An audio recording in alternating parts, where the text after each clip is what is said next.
Vous savez, c'est une chose curieuse. La plupart des gens pensent que la foi consiste à croire en quelque chose, à s'accrocher fermement à certaines idées, dogmes ou affirmations sur Dieu, l'univers et notre place dans celui-ci. Mais je veux vous suggérer que ce n'est précisément pas ce qu'est la foi. En réalité, celui qui s'accroche le plus à ses croyances est peut-être celui qui a le moins de foi. La foi, ce n'est pas s'accrocher. Ce n'est pas tenir bon. Ce n'est pas saisir désespérément des idées comme un homme qui se noie tenterait de s'agripper à l'eau comme si elle était solide. La foi, c'est lâcher prise. Quand vous nagez, vous ne vous agrippez pas à l'eau. Vous vous abandonnez à elle. Vous flottez parce que vous vous détendez.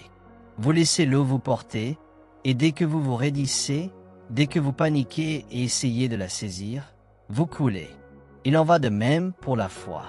La foi est un état d'ouverture, de confiance dans le processus même de la vie, d'être porté par quelque chose de vaste, d'incommensurable, que vous ne pouvez ni saisir ni définir. Mais c'est une perspective effrayante pour beaucoup. L'esprit recherche la sécurité et les croyances la procurent. Les croyances enveloppent la réalité dans des paquets bien rangés, donnent des noms à ce qui n'en a pas, des explications à l'inexplicable. Mais la véritable foi, celle dont parlent les grands mystiques, commence là où les croyances s'arrêtent. Elle surgit lorsque nous abandonnons le besoin de définir, de contrôler, d'expliquer, et que nous nous reposons dans le mystère infini de ce qui est. Ainsi, marchons ensemble dans ce mystère, non pas pour accumuler plus de croyances, mais peut-être pour enfin les laisser partir. Ce dont nous parlons ici n'est pas simplement un ensemble d'idées, une philosophie à adopter ou un système de doctrine à croire. C'est plutôt une expérience, ou plus précisément, l'acte d'expérimenter. La foi est quelque chose qui opère profondément en vous, dans vos os, pour ainsi dire, et pas seulement dans votre esprit. Ce n'est pas une opinion que vous tenez. Ce n'est pas une conclusion à laquelle vous êtes parvenu. C'est une manière d'être, de se relier au monde. Curieusement, une grande partie de la religion occidentale a inversé cela. Dans de nombreuses traditions, en particulier dans le christianisme tel qu'il s'est développé, un accent énorme a été mis sur la croyance correcte. Acceptez-vous les bons dogmes, les bonnes doctrines? Dites-vous les bons mots à propos de Dieu? Car vous êtes sauvés non par les œuvres, mais par la foi. Pourtant, ironiquement, cette foi a souvent été réduite à une simple croyance, à l'acceptation mentale de certaines affirmations comme vraies. Mais une croyance, dans ce sens, est fragile. Elle doit être défendue. Elle est toujours en danger d'être contredite, réfutée, remise en question. C'est pourquoi la croyance conduit souvent au fanatisme, car elle s'accroche si forte à ses idées. Elle craint tout ce qui pourrait menacer. La foi, en revanche, n'a pas besoin de défense. Celui qui a véritablement la foi peut se permettre d'être ouvert, flexible, voire ludique, car il fait confiance au processus fondamental de la vie elle-même sans avoir besoin de le saisir dans le filet des concepts. Avoir la foi, c'est comme tomber à la renverse dans un espace infini, en faisant confiance à ce que vous serez soutenu, même si vous ne pouvez pas voir par qui ou par quoi. Si la foi est l'ouverture, si elle la confiance dans le déroulement de la vie, qu'en est-il de connaître Dieu? Cela aussi a été gravement mal compris dans de nombreuses traditions religieuses, en particulier dans le christianisme. On nous dit que Dieu ne peut jamais être véritablement connu, que l'infini ne peut être saisi par l'esprit fini, que Dieu, en tant qu'absolu, résiste à toute tentative de le capturer par la pensée. Et pourtant, en même temps, beaucoup d'énergie a été dépensée à débattre de ce qu'il faut croire à propos de Dieu. Disputes sans fin, conciles, credos et déclarations. Croyez-vous en la Trinité? Croyez-vous en l'incarnation? Croyez-vous en la naissance virginale? Mais ce sont des croyances à propos de Dieu, pas Dieu lui-même.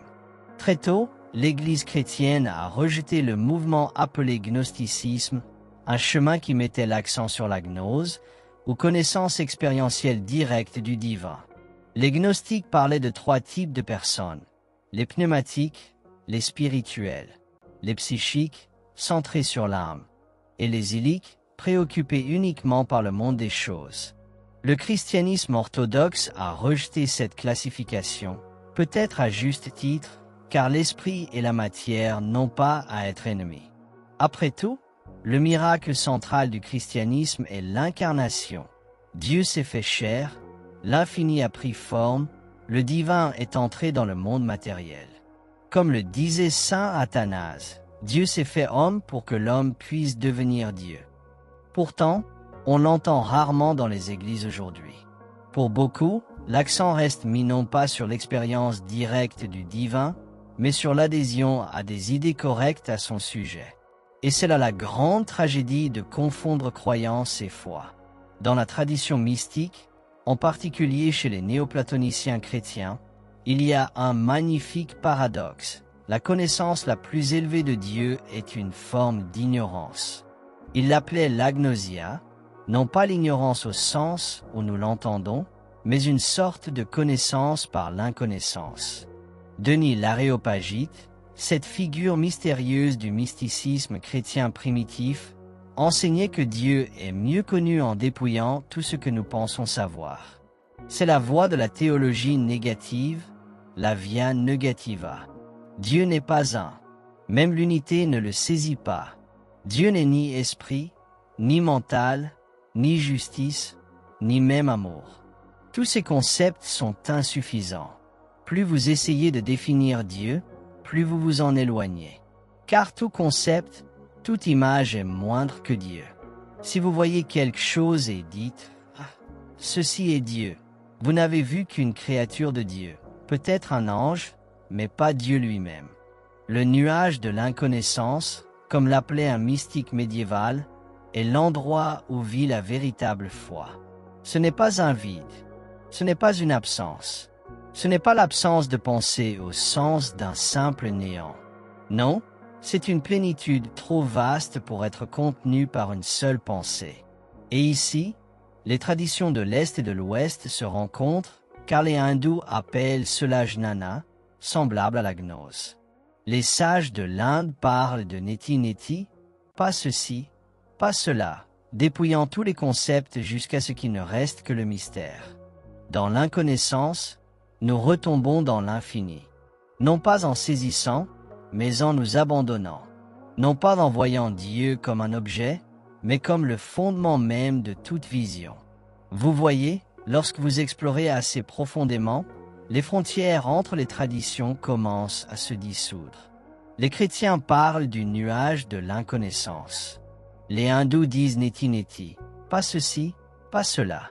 Les bouddhistes parlent de shunyata, le grand vide, mais tous pointent vers le même mystère.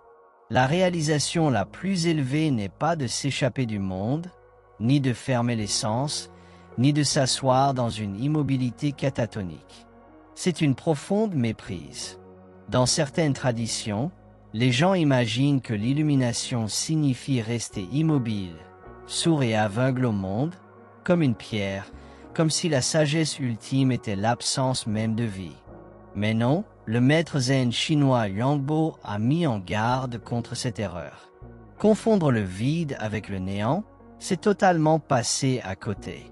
Le véritable vide, la véritable shunyata, n'est pas un vide qui exclut, mais un espace qui inclut toute chose sans être souillé par aucune d'elles. L'espace contient toutes les étoiles, planètes et galaxies, mais reste parfaitement vide. Vous ne pouvez pas enfoncer un clou dans l'espace. Vous ne pouvez pas cracher sur le ciel et le salir. Votre esprit, votre véritable nature, est comme cet espace.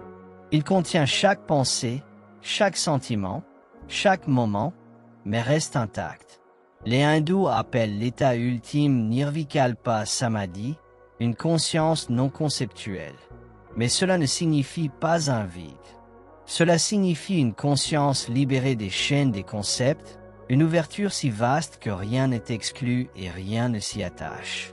Ce n'est pas le vide de la mort, c'est la plénitude de la vie qui déborde. Et ainsi, Nous arrivons au plus beau paradoxe de tous. L'état de conscience le plus élevé n'est pas celui qui se retire de la vie, mais celui qui l'embrasse pleinement. Si Nirvana et Samsara sont véritablement un, comme le disent les bouddhistes, alors l'éveillé ne fuit pas le monde, mais vit profondément en lui. Le bodhisattva, la figure idéale du bouddhisme Mahayana, n'est pas enveloppé dans une transe, ni en lévitation dans une béatitude surnaturelle. Non, il est ici, pleinement présent, pleinement engagé, se déplaçant dans le monde avec la grâce qui vient de savoir qu'il n'y a rien à craindre. L'esprit devient chair. Le Verbe devient vie. L'infini s'exprime à travers le fini. Vous voyez, si la réalité ultime était un état exclusif, un vide figé et silencieux, elle se contredirait elle-même. Car ce qui est véritablement infini ne doit rien laisser à l'extérieur. Le non-duel contient tous les opposés. Ce n'est pas un, car un exclut plusieurs. Ce n'est pas rien, car rien n'exclut quelque chose. C'est simplement sans limite, incommensurable, entier, comme l'espace. Pas de bord, pas d'extérieur, pas de division.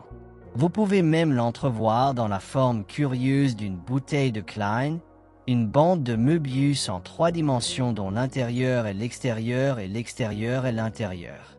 Une surface qui transcende nos catégories habituelles d'intérieur et d'extérieur. C'est ainsi qu'est réellement la réalité, sans couture, continue, indivisée. La réalisation la plus élevée n'est pas de s'échapper de la vie, mais de voir que vous n'en avez jamais été séparés. Alors, vous pourriez demander, si l'éveillé vit pleinement dans le monde, pourquoi parlons-nous si souvent de méditation? Pourquoi se retirer? Pourquoi s'asseoir? Pourquoi la discipline, la pratique? La méditation, voyez-vous, n'est pas le but. C'est un remède, pas un régime. Quand vous voulez ouvrir une porte, vous pouvez prendre une brique pour frapper, mais vous ne portez pas la brique dans la maison. Quand vous voulez traverser une rivière, vous construisez un radeau, mais vous ne traînez pas le radeau sur votre dos une fois arrivé sur l'autre rive. Pourtant, beaucoup deviennent attachés aux pratiques elles-mêmes. Ils confondent le radeau avec la destination. Ils transforment la porte en une porte tournante, tournant sans fin, sans jamais passer au travers. Ils disent « Quelle expérience merveilleuse, cette méditation !» Ils deviennent fascinés par le tourbillon, par la discipline elle-même, oubliant complètement que le but était de passer dans la vie elle-même. La pratique spirituelle peut devenir une forme subtile de vanité spirituelle, une sorte de surenchère religieuse. Je médite plus longtemps que vous. Je suis plus discipliné que vous. J'ai expérimenté des états plus élevés que vous. Soyez très prudents à ce sujet. Le but de la méditation est de préparer l'esprit à lâcher prise, à voir à travers l'illusion de la séparation, et finalement, à abandonner même la méditation. L'éveillé marche librement, ne s'accrochant ni aux pratiques ni ne les rejetant, car il a vu que tous les outils sont temporaires. Ce qui compte, ce n'est pas la méthode, mais l'abandon. Et maintenant, nous arrivons au cœur délicieux de la question. La véritable foi n'est pas sombre, pas sérieuse au sens d'une solennité rigide. Ce n'est pas un fardeau lourd à porter. C'est plutôt une danse, un jeu, une sorte de plaisanterie cosmique. Car, voyez-vous, toutes les doctrines, toutes les croyances, toutes les structures élaborées de la théologie sont des doigts pointant vers la lune. Et la tragédie est que les gens fixent souvent le doigt, adorent le doigt, discutent de la forme du doigt et ne voient jamais la lune. Celui qui a véritablement la foi peut rire, car il sait, profondément, viscéralement, qu'il n'est pas en contrôle. Il a lâché prise. Il tombe à la renverse dans un espace infini, sans savoir, sans avoir besoin de savoir, mais en faisant totalement confiance au processus de l'existence pour le soutenir. Dans le zen, on dit « Soyez bons envers les fous, car leurs âmes sont déjà avec Dieu ». Et peut-être, en un certain sens, la véritable foi est une sorte de folie sacrée, la volonté d'abandonner le contrôle, de renoncer à la certitude, de se réjouir dans l'inconnaissance. Vous voyez, il y a un grand jeu secret dans les cercles spirituels. Le jeu du sérieux, le jeu de l'importance, le jeu d'être plus éclairé que les autres. Un parasite est quelqu'un qui continue à passer par la porte tournante, mais seulement parce que quelqu'un d'autre continue de la pousser. Mais celui qui passe directement, qui laisse la porte derrière lui, qui entre dans le grand mystère sans avoir besoin de porter des outils, des étiquettes ou des croyances, celui-là est libre. Celui-là est véritablement vivant. Et donc, en fin de compte, qu'est-ce que la foi? Ce n'est pas la croyance. Ce n'est pas la doctrine. Ce n'est pas l'attachement fébrile à des idées qui nous font nous sentir en sécurité. La foi, c'est l'abandon. C'est le courage de relâcher votre emprise sur la vie, d'arrêter de s'accrocher, d'arrêter de résister et simplement de permettre. Faire confiance au flux de l'existence comme vous faites confiance à l'eau quand vous flottez, sachant qu'elle vous portera, bien que vous ne puissiez pas la commander. Vivre dans la foi, c'est tomber à la renverse dans les bras de Dieu. Des bras que vous ne pouvez pas voir, que vous ne pouvez pas définir, que vous ne pouvez pas contrôler, mais que vous savez être toujours là. C'est se réveiller le matin sans garantie, sans certitude, sans assurance de ce que demain apportera. Et pourtant, respirer, sourire, avancer, sachant que vous êtes déjà chez vous. Le grand mystère n'est pas quelque chose à résoudre. C'est quelque chose à vivre. Vous ne résolvez pas la musique. Vous la jouez. Vous dansez avec elle. Et il en va de même pour la vie. La foi n'est pas d'avoir les réponses. C'est d'être en paix sans elle. Comme le disait un vieux maître zen, quand vous marchez, marchez simplement. Quand vous vous asseyez, asseyez-vous simplement. Surtout, ne vacillez pas. C'est cela, la foi.